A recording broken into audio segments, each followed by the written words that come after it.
Mayong aga sa tanan. Good morning. Blessed Sunday to all of you. Natapos naman ang isa kasimana kag na-experience naton ang pag-preserve, ang pag-bless ang Ginoo sa aton.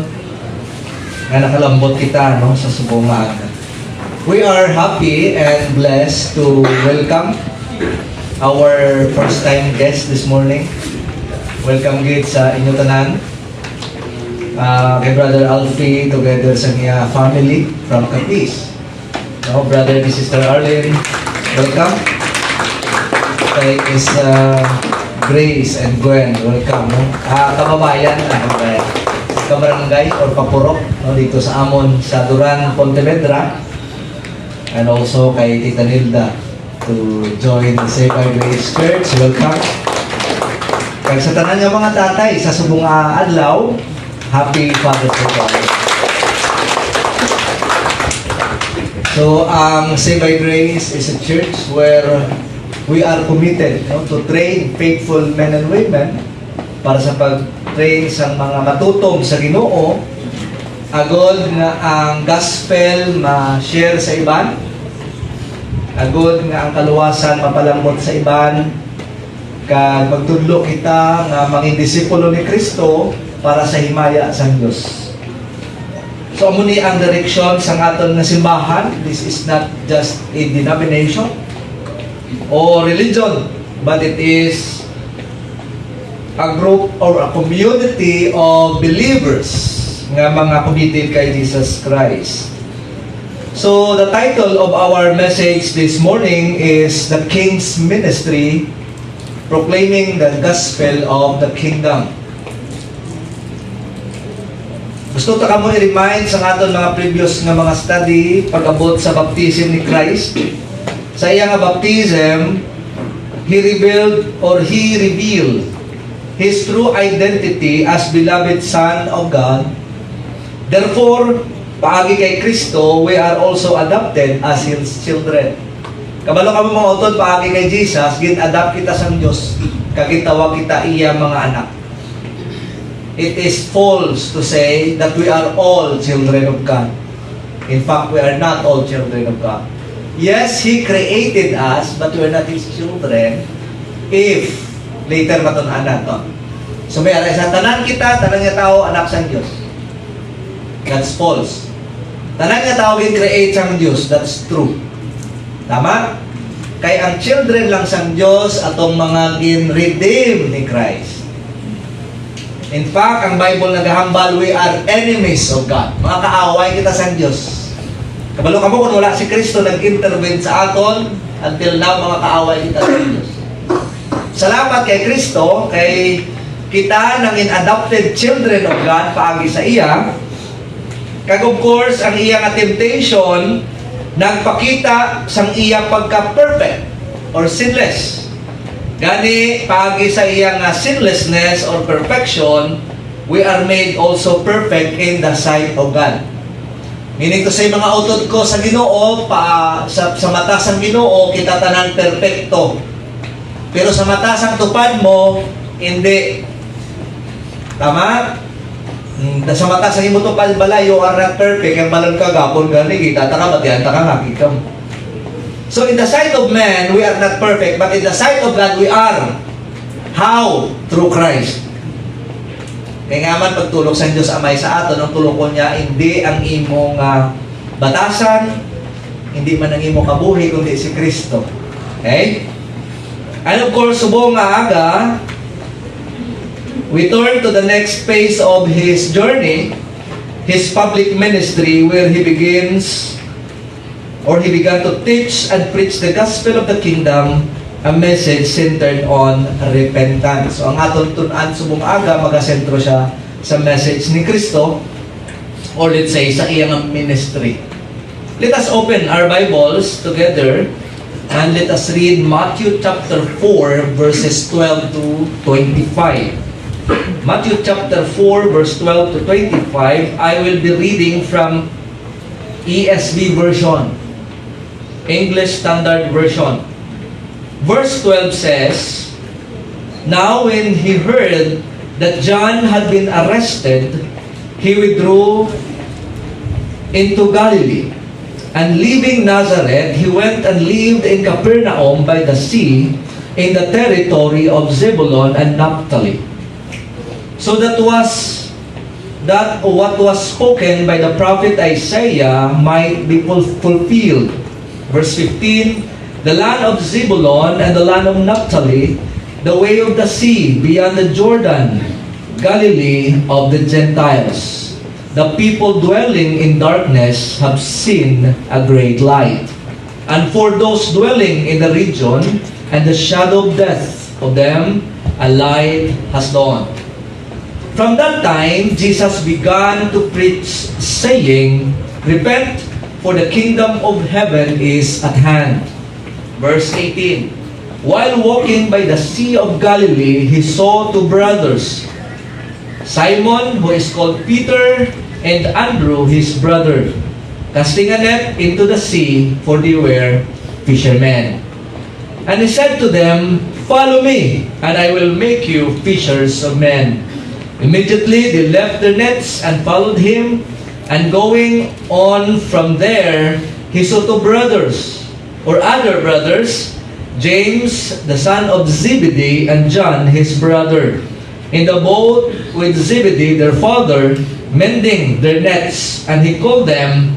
Immediately they left the boat and their father and followed Christ. And he went throughout all Galilee, teaching in their synagogues, and proclaiming the gospel of the kingdom, and healing every disease and affliction among the people. So his fame spread throughout all Syria, and they brought him all the sick, those affected or afflicted with various diseases and pains, those oppressed by demons, those having seizures and paralytics, and he healed them.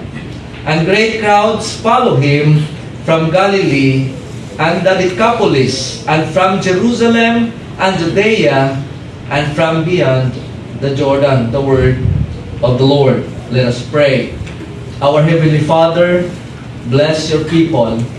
We ask you to sanctify our hearts, enlighten our minds, and strengthen our faith. Enable us to be faithful. Encourage us when we are weak. Rebuke us when we are prideful. And forgive us our sins, O God, and teach us to submit to your word. In Jesus' name. Amen and amen. Salamat sa Ginoo sa sininga portion. Ini marka sang pagsugod ni Kristo sang iyang ministeryo, kag ang transition sang gospel ni Matthew kung aton sundan ang iya writings. This is very important kay tungod ang last part sang chapter 4 nagatudlo kung paano si Jesus nagsugod sang iyang ministry. Nagpabaptize siya, gintimtar siya, kag this time ministry na siya. Pagkatapos niya baptize, pagkatapos niya timtaron, here the Lord steps into the open, kag ang iya mensahe klaro, ang iya mission is very powerful, ang iya pamaagi is very transforming. Ang pamaagi ni Kristo magabagko sa tao, kag at the same time ang iyang mission is urgent. Matthew chapter 4 verse 25, ina-present si Kristo bilang hari, or not just a king, but also a preacher and a disciple maker. Nakita naton na si Matthew, gusto niya na makilala natin si Jesus as king. Pero hindi lang siya king. Si Kristo preacher man siya, at the same time disciple maker. Wala lang ng period sa pagiging hari ni Jesus ang iya ginaobra. Hindi siya hari nga serbisyuhan naton. Siya ang hari na gaserbisyo sa aton. Siya ang klase sang hari nga serbisyo mo.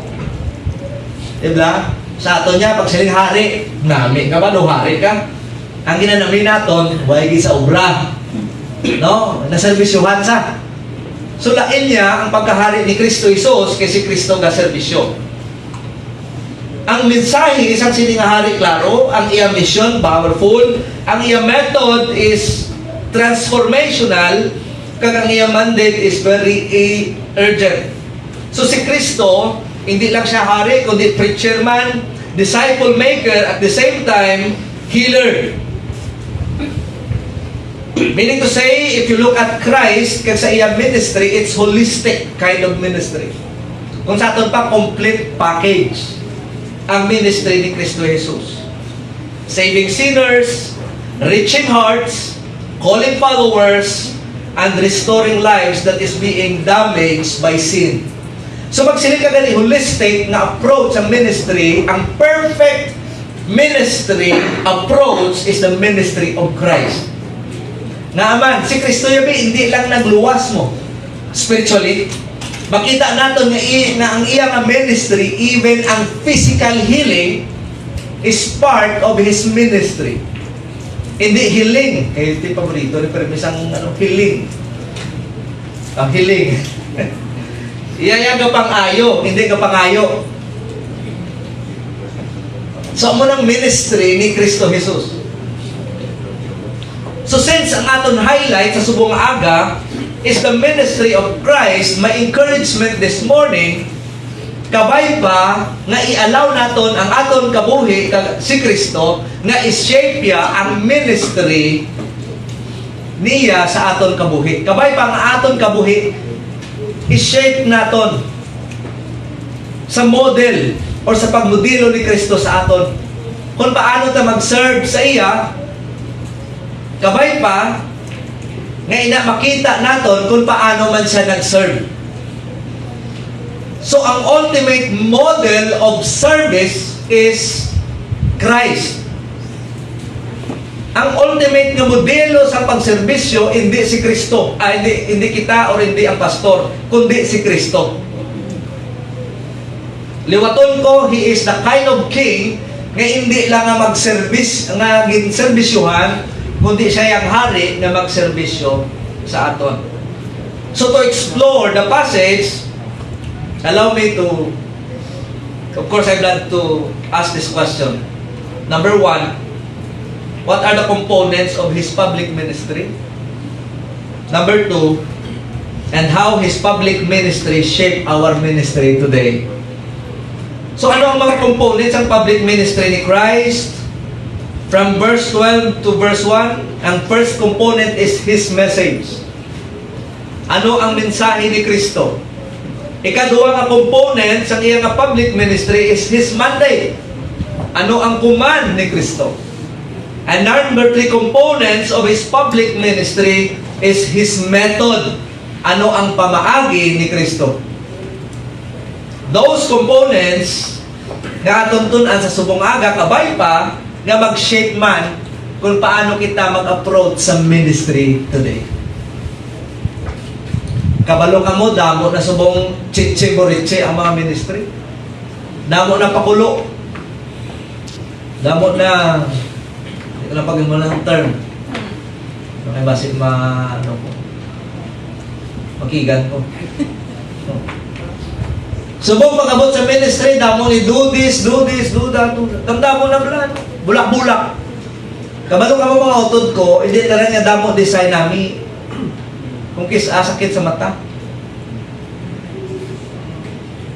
Gina-appreciate naton ang mga simple. Kabalo ka mo sa kasal namon ni Lily.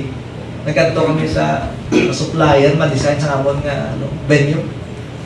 Pamangkuto niya ka, anong gusto mo nga design. Siling namon, simple but elegant. Di ba mo na tanang gusto ta? Siling niya, baw namin, no? Gigamitan mo lang simple but elegant to look like a humble design. Pero siling isang mga design niya, kabalo ka, ang simple and elegant, amo nang mahal. Oo. Ang simple but elegant, amo nang mahal ng mga design.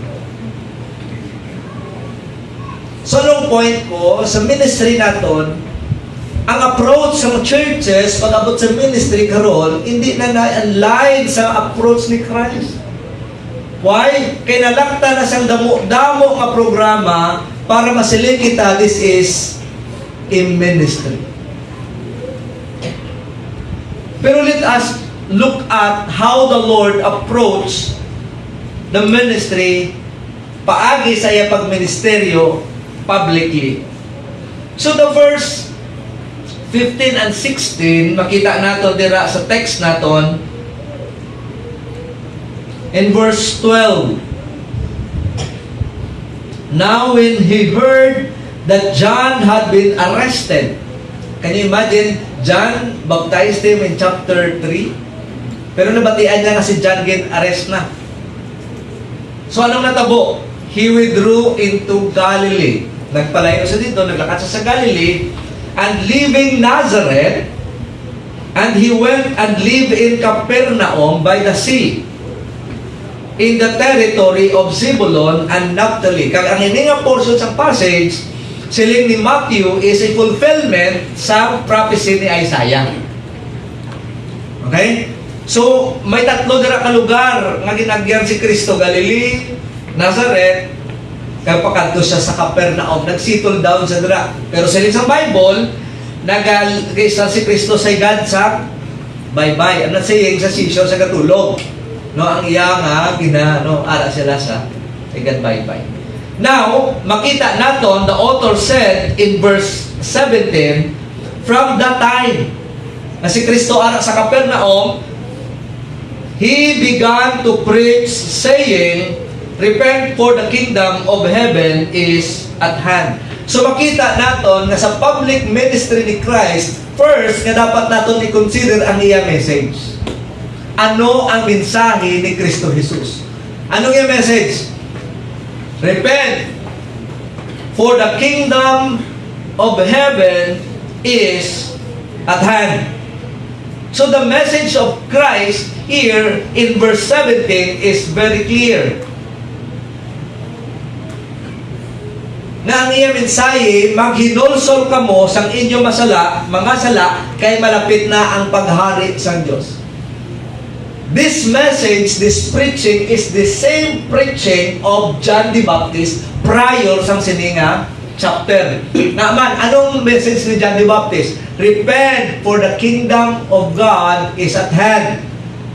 So, meaning to say, makita naton nga nauna si John preach kay Kristo, tama? Pero ang mensahe nila pareho.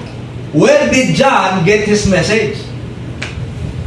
Did Christ just follow John's message, or it is John's message na ginkuha kay Kristo? Hindi ang naguna, preach si Kristo mo, si John. Pero kung makita naton nga ang ilang mensahe nga duwa is unifying, or isa lang ang mensahe ang ilang gusto ipalabot. There is no flowery message. This is a straightforward message. Maghinulsol kamo sang inyong mga sala, ay malapit na ang paghari sang Dios. So the message of repentance is not just the message of John the Baptist or Christ, but also it is the message of all the prophets in Old Testament. Remember Noah, he is preaching repentance also. And the same message that Peter preached, his first preaching in the book of Acts chapter 2, the same message of Peter, repent and be baptized. At the same time, the same message of Apostle Paul. Meaning to say, the message of repentance is continually preached during the time of the apostles. The question is this: what about today? Is the message of repentance still preached? Is the message of repentance a popular message? Is it popular? Of course not. The message of repentance is not popular today. Why? Because kung magwali ka gani isang paghinulsol, hambalog ka sa tao, ginakondemn sila.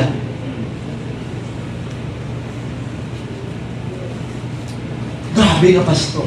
Wala na iban may ginwali, puro lang sala. Why nag-tsakto? That is why the messages today in the pulpit is very dangerous. Why? Because most preaching today is tickling your ears. Meaning to say, ang kalabanan nga wali subong ginaitik lang ang imong dalunggan para manamian ka. Pero ang kanami nga ina mo nang gagayad sa imo kadto sa eternal hell. If this message still preached in most evangelical churches, glory to God. But if not, then it is sad. May naghambal sa akon, some says, "Di, pastor, kabalo ka ang church daan subong, most people in the church are discouraged people. May mga ginaagyan sa kabuhi nila. Di ba? Ginabombard sila sa circumstances, challenges, disappointment, family problems, school problem, physical problem, financial problem. So, everybody in the church is bombarded by this kind of problems. So, why not preach encouragement or hope? Why not be nga mo na lang preach mo ang mga encouragement so that the church people will be encouraged? I tell you this, if these people will not repent from their sins, there is no hope for them. Although preaching of repentance is giving us hope, not condemning us. Hindi na tayo magpainto sa flowery words lang because this is not the approach of Christ. He is very straightforward. Repent! For the kingdom of God is at hand. Preaching repentance is urgent and necessary today because the days are evil. People live their lives apart from God. There is no fear of God in their heart. Ang mga tao subong wala kahadlok sa Diyos. Ang mga tao subong wala nagana sa Diyos. Ang mga tao subong kapag gusto obra sa nila, gusto obrahon, then ano ang hope sa sila ng mga tao? The only hope of those people is God. Therefore, we need to preach God in their midst. Amo na gani mga utod ko sa Ginoo, ang preaching ni Kristo hindi niya bag-o. Kaya kung may bag-o, hindi na iya ni Kristo.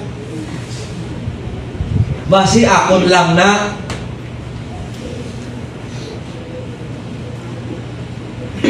Can you imagine if you will read Matthew chapter 4 verse 17, repent for the kingdom of God is at hand. Kung basahon mo na subong adlaw, basahan na buwas, next week, next month, amo na yan mo yung magbo. That's why ang message ng repentance, hindi niya bago. Pero wala niya ginabago. Ang message of repentance, hindi bago, kag wala ginabago. Okay, because this is the most important message that a person must hear. Hindi how to become a successful person. But some of us, or most of us, don't understand what repentance is all about. Ano gina pala, pastor, ang repentance? Repentance is more than remorse. It is a radical reorientation of one's mind. Hindi lang niya nga naghibi ka. Hindi lang niya nga nag-kneel down ka. Hindi lang niya nga nag-ngoy-ngoy ka. But repentance is what? Nagbago ka.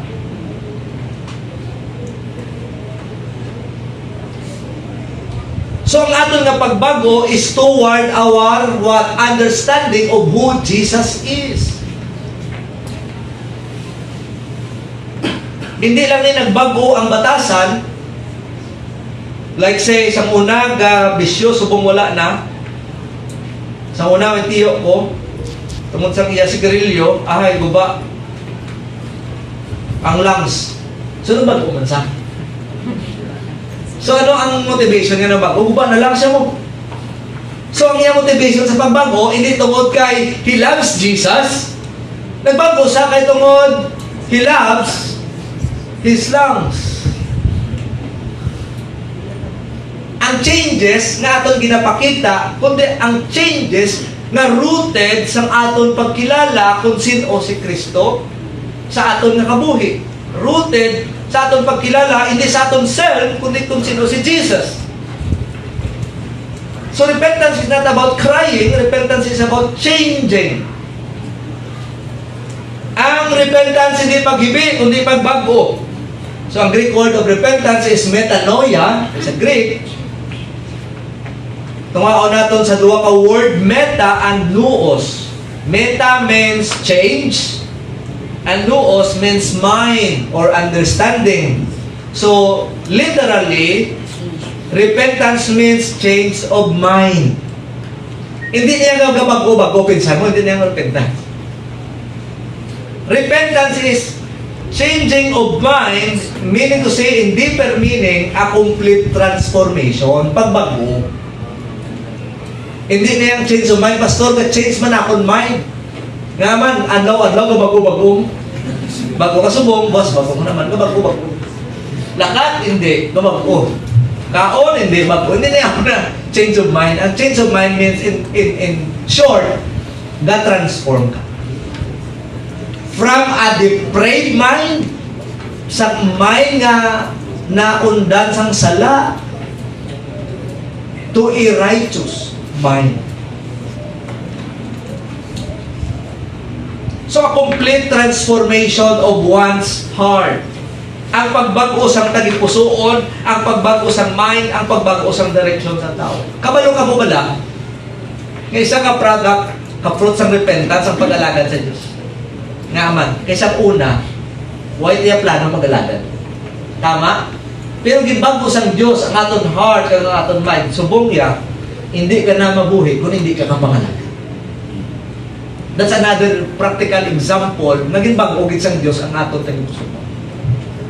Because heart cannot be seen, but the effect of that is clear.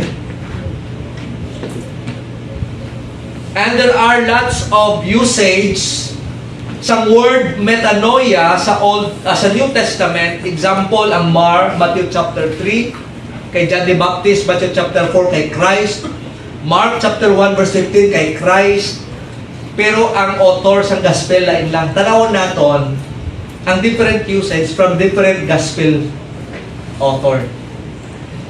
Kay Matthew, gin-record niya ang pag-preach ni John the Baptist about repentance. In Matthew chapter 3, verse 2, repent for the kingdom of heaven is at hand. This is preaching by John the Baptist, calling people to prepare their heart for the coming Messiah. So why John the Baptist is preaching repentance? Dahil gusto ni John the Baptist na sa pag-abot ni Christ as the Messiah, their heart is prepared. Prepared to what? Prepared to accept Him. So hindi, balaan mo ng mission ni John the Baptist. He will prepare the way for the Lord. So ang question ko, ano ang i-prepare ni John? Anong i-prepare dapat ni John the Baptist sa pag-abot ni Christ? So anong i-prepare niya? Ang dalat? Ang pagkaon? Ilistara ni Jesus? Ang mga bagay i-prepare niya? No! Ang i-prepare ni John is the heart of the people. So John the Baptist prepared the heart of the people. How? Paano? By preaching repentance. So meaning to say, if John will not preach repentance, then the people is not ready for the coming of the Messiah. Naman, kailain man niya nga Messiah ang ilang na-expectan. That is why mga utod ko sa Ginoo, preaching repentance is very important because by preaching it, we are preparing the people to accept and receive the Messiah. This is repentance. So meaning to say, ang preaching ni John about repentance is the verb form of metanoia, is the action form of metanoia, metanoite. Meaning to say, to turn away from sin and to return to God. To turn away from sin and return to God. Meaning to say, ang true repentance dapat ginaobra. Ginahimo. Repentance is not imo reverse. And it's not nakabalo ka lang sa definition what repentance is. Repentance is an action word. Nga maliso ka, amo ning sala, amo ni ang Dios, kay tungod wala kita Dios ari din datubang aton kabuhi, then repentance is this. Return or turning away from, liso ka sa sala kag magbalik ka sa Dios. So meaning to say, mga utod ko sa Ginoo, the message of the King is very clear. Repent, for the kingdom of God is at hand. Be ready, kay para ano ka kuno? Ang kingdom sa Diyos mag-aabot na. Ari mga utod ko, hindi ka makasulod sa ginharian sa Diyos if you're ready, your heart is not ready. If your heart is not clear. So meaning to say, ang emphasis ni John Dere, nga dapat ang tao magliso sa ilang mga sala ka magbalik sa Diyos. What about si Kristo? When Christ preached repentance in Mark chapter 1 verse 15, amo ning hambal. The time is fulfilled and the kingdom of God is at hand. Repent and believe in the gospel. So when Christ preached repentance, may ara na siya nga upod. Hindi na repentance lang, may upod na siya. Anong upod niya? Repent and believe in the gospel. So anong emphasis diri? Nasang si Kristo nagwali sang repentance. Repentance is linked directly to faith. Believe in the gospel. Why? Because true repentance is not just again remorse, but faith toward the gospel. So ang tao nga totoo nagrepent, hindi lang na iya nga nagkilala sa nga sinner siya, kundi nagtuogid siya kay Christ. Take note this. Take note of this. Tanang-tanang kilala nga sinners man ta? Yes? Yes. Pag siling ka ganit sa tao, ka-acknowledge ka nga makasasala ka, yes. So, those people nga naka-acknowledge nga nakasala sila, nag-repent sila? Wala pa, acknowledge pa man mo. Kaya tuod nga repentance, maliso ka eh. Tapos pag liso, hindi lang nga nagliso, maliso ka kay diin. Maliso ka sa Diyos. Tama? Pakanto sa Diyos. So, paano mo ma-sure na ang imong paglisaw sa Diyos is authentic? Kang tuod nagtuo ka kay Kristo. Sige nga, repent and believe the gospel. Wala lang na nagambang repent and believe in someone else or something else. So, anong gusto ni Christ sa emphasis? Nga ang repentance is linked sa gospel. Hindi mo pwede kuhaon ang repentance sa gospel because this is very important. And of course, in Luke chapter 24, yan naman ni Christ Japon, that repentance for forgiveness of sins should be proclaimed in His name to all nations. So this part, Jesus instructed His disciple after His resurrection nga ang emphasis diri nga ang repentance dapat i-preach kay ang repentance nag-lead sa forgiveness. Liwatol ko ha, siling ni Christ that repentance for the forgiveness of sins should be proclaimed in His name to all nations. Repentance for the forgiveness of sin. Repentance, turning away from sin and returning to God, based kay John. Kag based kay Christ sa Mark chapter 1 verse 15, ang repentance nag-link sa gospel. Kag here, ang repentance sa Luke chapter 24 nag-lead sa forgiveness. Mga utod ko sa Ginoo, I tell you this, if there is no asking for forgiveness or if there is no repentance, there is no forgiveness. Kung wala pag ginulsol, kag wala pag-acknowledge ang sala, wala forgiveness. Nga matabo. Tama? Like for example, nag-away kami ni Ira. Sampo lang. Ako, sala ko, fault ko, fault. Pero nintindi niya wala ng forgiveness. Pero ako, nagsiling na lang ko, total, mapatawa, dyan lang ako nagyapon. Pero wala kami kasturyahanay nga duwa. Nga nag-ayogid ko, nga utod, pasensya, kagid dapat patawara ko, nakasala ko. Kung wala ka muna, wala pang acknowledge, kaya naka-offend ko kay Brother Leo, kay Ira, wala ka sang pag-release ang forgiveness. Pastor, hindi ba lang pwede tayo ka-forgive from afar? Pwede wala ka mo kasalanan, nag-forgive ka lang niya. Pwede. Yes. Naman, pero ang tao nga naka-offend, why ka kabaton? Gin-forgive mo saya. Kaya ano you understand, as a Christian, hindi namin may bitterness sa heart. As a Christian, hindi namin, hindi ko magpatawad. So, bisan hindi sa mga yung patawad, patawaron ko na lang siya. You forgive them from afar. Pero question, ang tao yung nga naka-offend, na-forgive siya, wala. Kaya wala siya nag-acknowledge sa sin. Amo na ng repentance is very clear to us. Naman, did Christ knew, God knew, kakita tanan makasasala? Tama? Di why not ka patawarin niya na lang tatanan? Kaya forgiving God man siya. Bihin nga kinanglan, tagin mag-renulsol, mag-repent. Why not? Makasiling na lang, okay, tanan ka mo, kabalo ko, nakasina, nakasala, nasapon. That is why, starting today, ipatawad na ka mo tanan. Tanong mo na lang na, no? Why? Because ang emphasis diri mga utod ko, we must recognize our what? Sin. Kita na iya ma-recognize ang sin. Kaya ang Diyos sa kabalo na nga sinner ta mo. Pero sometimes kita do sinner, pero kapabulang-bulang man do saints man. Pero this is a responsibility for all of us na kita mga utod ko sa Ginoo, we must recognize our sin so that kita mapatawad sa katon mga sala. That's why ang gusto ni Christ dere that repentance for the forgiveness of sin should be proclaimed. Why? Because if repentance for forgiveness will not be proclaimed, no one will be forgiven. Kabay pa nga naintindihan naton nga ang repentance sa aton nga aton nga journey as a Christian is very, very important. And of course, si Peter as he preached repentance, ang deal naman ni Peter na ang repentance is our response to the gospel.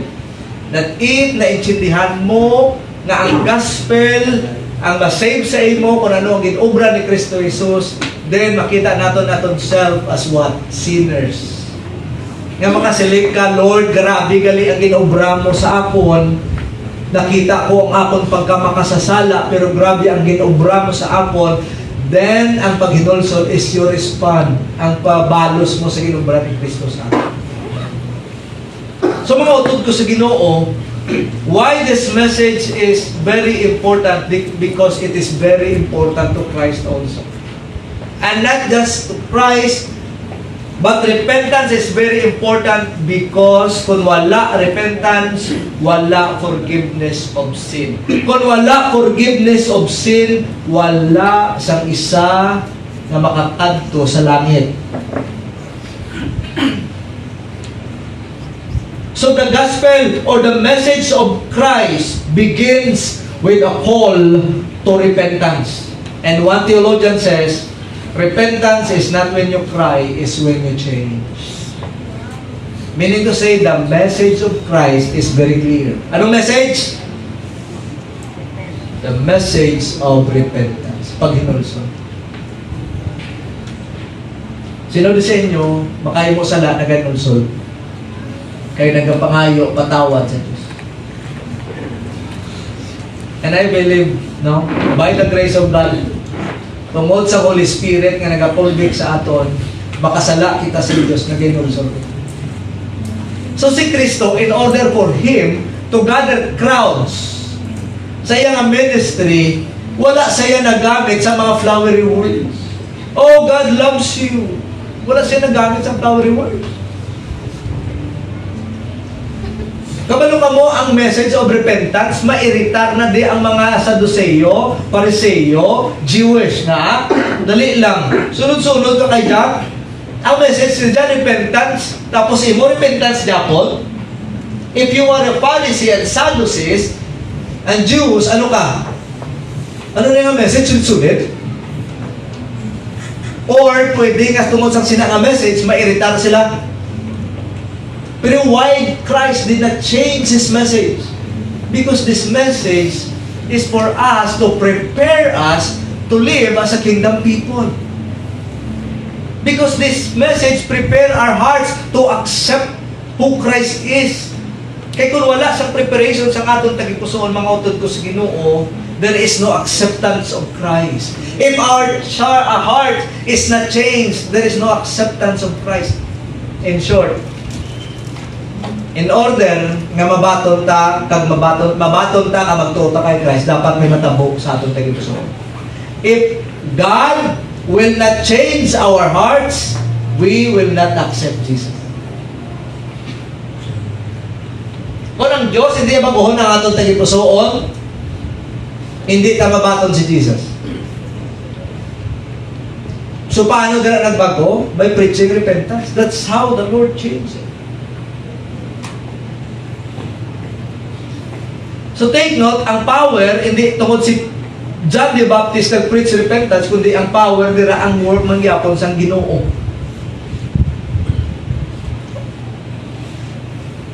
That is why sang si Kristo ari, repent for the kingdom of God is at hand. That's His message. Number 2, His mandate. Tatlo man lang ni. Number 2, His mandate. Anong mandate ni Christ? As Jesus was walking beside the Sea of Galilee, He saw two brothers, Simon called Peter and his brother Andrew. They were casting a net into the lake, for they were fishermen. Come, follow me. Jesus said, I will send you out to fish for people. At once, they left their nets and followed Him. Going from there, He saw two another brothers, James and John. They were in a boat with their father Zebedee, preparing their nets. Jesus called them, and immediately they left the boat and their father and followed Him. So manotice nyo, the first 4 disciples of Christ were fishermen. Andrew, Peter, James, and John. They were fishermen. Nga fishermen. Nadepende kay Kristo, kaya yan yung gusto. Tungod si Kristo, kay puyo, sa Capernaum, higan bay-bay, of course, ang iya kalubilo, dapat may fishermen. Kasi nakita niya, ining mga fishermen, anong ginubra niya? Gintawag niya. Pag after niya gintawag, ginano niya? Gin-commission niya. Look at this, brethren. Christ saw them. Si Kristo, nakita sila. Ano nakita ni Kristo sa ila? Nagintawag sila. Anong mga qualification nila bilang mga apostol? Bilang tawag na apostolate ni Christ? Wala sila gin-interview ni Christ about their educational background. Hindi ang qualification ng educational background, hindi sila napasar, fishermen lang. Access, these people were ordinary people. Pero ano ang importante din mga utod? It is Christ who called them. So sa sining nga part sa gospel, makita naton ang sovereignty, ang power ni Kristo Jesus nga aman. Can you imagine when Christ called them, anong response nila? They immediately left their nets and followed the Lord.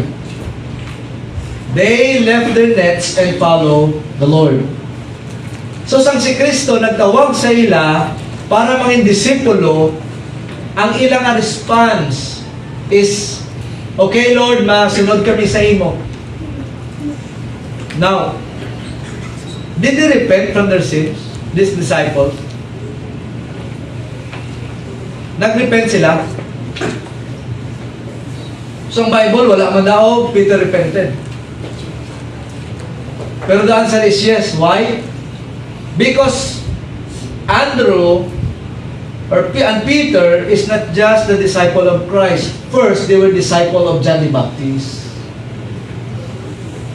Antes kay Kristo, disciple na sila. Meaning to say, na-prepare naman ang ilang heart for the coming of Jesus. Paano mo na pamatud-an, Pastor? John chapter 1, verse 35 to 42. Gin-describe nila nga sang si John nag-anticipate sa pag-abot ni Kristo Jesus, he already preached to his disciple of who Christ is. So Peter and Andrew is not new about Christ. That is why when Christ called them, He said, Come, follow me. They left their nets and follow Christ. Why? Because their heart is prepared already. Pamangkot na sa hospitality, pasudlon mo lang. Isang stranger. Do you think, kung stranger magtawag sa mo, come, follow me. Eh, dali lang, no? Sino ka? Nung akahapos kay Peter raw kag kay Andrew sa sindi nga magkupo daw. Way makamuna tingala nga ang pagabalik Christ, come, follow me. Dali lang, noy. Dali lang ha. May pamilya ko biya, may obra, may bata, di pa nun. Sino ka? Nga masunod ko sa mo. Pero ang Bible naghahambal, immediately they follow the Lord. Immediately. Meaning, kung mag-immediately ka di nga follow, nagsunod na yun. Wala na naman kung sino ka, taga-diin ka, anong mabulit mo sa ako, anong bla bla. Ang ila, nagsunod sila dayon. Why? Because their heart are already prepared. Who? John the Baptist. Why? Before pa sila yung disciple ni Kristo, disipulo na sila ni John. Meaning to say, ang relationship or ang mentoring ni John is very effective. Why? Because before the Lord came, hindi lamang ang message He prepared John, but also He prepared His disciple. Kita nyo, 1 John, nasignan ako. Tapos na ko tayo. John chapter 1, verse 35. Basahin ko na lang para may gamay tang idea. The next day, John was there again with two disciples. When he saw Jesus passing by, he said, "Look, the Lamb of God." When the two disciples heard him say this, they followed Jesus. Turning around, Jesus saw them following and asked, "What do you want?" They said, "Rabbi," which means teacher, "where are you staying?" Ang sabat sa Capernaum o sa diinda. "Come," replied, and you will see. So they went and saw where he was staying, and they spent that day with him. It was about 4 in the afternoon. Andrew, Simon's brother, was one of the two who heard what John had said and who had followed Jesus. The first thing Andrew did was to find his brother Simon and tell him, "We found the Messiah." This is not a surprise. We found him. That is Christ. And he brought him to Jesus. Jesus looked at him and said, "You are Simon, son of Jonah. You will be called Cephas," which we translated Peter. Mga utod ko sa Ginoo, ang mga disipulo ni Kristo, they follow the Lord not just because they want to follow a stranger. They follow the Lord because they know who Jesus is. We found the Messiah. Sino nagamba kay Peter, we found the Messiah? Si Andrew. Meaning, for Andrew, it is clear na ang nag-invite, ang nabatian niya, that is Christ the Messiah. Therefore, I must follow Him. So sa iya pa lang yan ni Andrew, mayara siya knowledge of who Christ is. Nga aman, this is very important. This is not a blind faith. Ang ilang pagtuo, kag ang ilang pag-obey, napundar sa ilang pagkilala kung sino si Jesus sa ila. Na question, sino nagpakilala sa ila kay Kristo? Si John the Baptist. Kag nabakapan pa, na siling ni John, "Look at the Lamb of God." So ara ang mga disipulo. Not the disciple, that time, pero kabalo ka mo mga utod ko sa Ginoo, this is very important in our discipleship. You cannot be a follower of Christ if you don't know Him. Hindi ka mga disipulo ni Kristo kung di mo siya kilala. Hindi lang kilala mo siya by name, kundi kilala mo kung sino siya. Ano nga ba ni Andrew? We found the Messiah. And Peter, the same thing. Sila ni Christ confront si Peter, "Peter, who do you say I am?" Ano nga ba ni Peter? "You are the Messiah, the Son of God." Ano nga ba ni Christ? "Blessed are you, Peter, because that message or that response is revealed to you by the Father." The question is, sinong reveal kay Andrew about the Messiah? Mga utod ko sa Ginoo, ang mga disciple, pagtawag ni Jesus, "Come, follow me," hindi niya blind faith. "Come and follow me," may idea na sila kung sinong nag-invite sa ila nga follow me. The same true to us. Wala tayo ginatawag ni Christ, come and follow me, kaya hindi na siya nakilala kung sino siya. That is why, church, we are called church, we are called followers of Christ, we are called disciples of Christ because we know who He is. So His message is clear, His mandate is what? Clear. What is the mandate of Christ? Go and make disciples. That is why, magsiling kita gani, discipleship must be Christ-centered discipleship. Mga young people, gusto ta ka mawarningan. Pag ang discipleship nyo, ginobra nyo sa kuwa, nag-gather ka mga yun, kag inistoryahan nyo kabuhi ni pastor, that is not discipleship. Kung nara ka mo sa discipleship, kag ang sentro, take note the word as sentro. Sa inyong istorya sa mga upo nyo, that is not discipleship. I'm not saying that you cannot share your story. I'm not saying that. You can share your story, but ultimately, at the end of the day, the center must be on Christ. Nga aman, anong significance ang atong story? How? Our story, hindi na yan significant sa atong community. Significant na yan kung paano tayo change ang Diyos. Pero that story itself, hindi na yan. Nga man, story mo, dugay yung story mo, ito na siya katapo. Kung wala nang pasa, that's the story. That's why when you say discipleship, what is that? Disciples means centered on Christ. Subong mga young people, damo na excuse pa, may discipleship kami sa church. Di alam nyo, todaan nyo lang, si pastor na, may testimony ni pastor pa. Nagsakay sa kumang sa aeroplano, nangamuyo lang sa pagbupag panaog, yung may nag-bless sa iya pa, kanami sa Diyos. Sana all. Tapos subong mga bata, gina-excuse ang discipleship, pero wala may natunan sa church. Amo na, tungkol ang discipleship, hindi Christ-centered discipleship.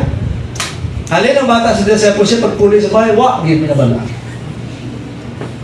Again, nga aman, tungod subong ang ministry, hindi na ang ministry ni Christ, kundi ato na ministry.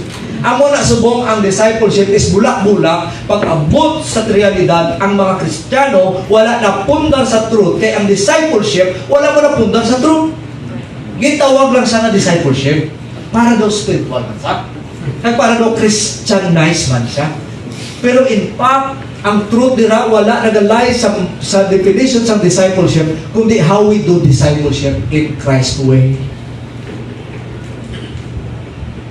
So anong mandate sa Saved by Grace Church? We exist to train or disciple faithful men and women to share the gospel for the glory of God. So question ko, are you Christ's disciple? If yes, do you know Him? Do you know His identity that He is the Son of God? Do you know His identity that He is perfect, sinless? This is how Matthew present Him. That is why si Linggo, it's amazing, kaya kung isa, si Linggo, grabe yung mga disciple, no? Immediately they follow the Lord.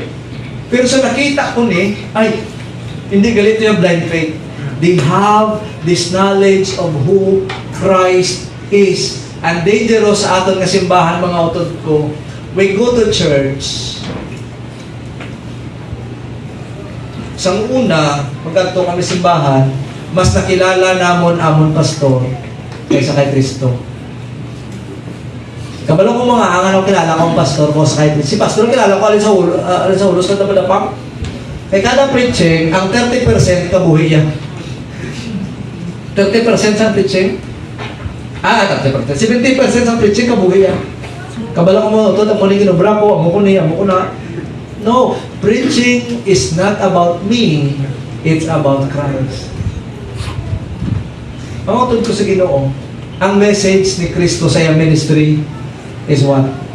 Message of repentance. Subong ang message na gatwist. I'm not saying every Sunday ma-repentance ka. But what I am saying is, this is very important to prepare us for the coming of the Lord. Take note of this. This is His first coming. Get prepare ni John ang ilang heart sa first coming ni Lord. The question is the church prepared for His second coming? So paano mo i-prepare ang heart sa church sa second coming ni Christ? You still preach repentance. Not to justification, but to sanctification. Why? Lord, we are your bride. Kabalo ka mong bride?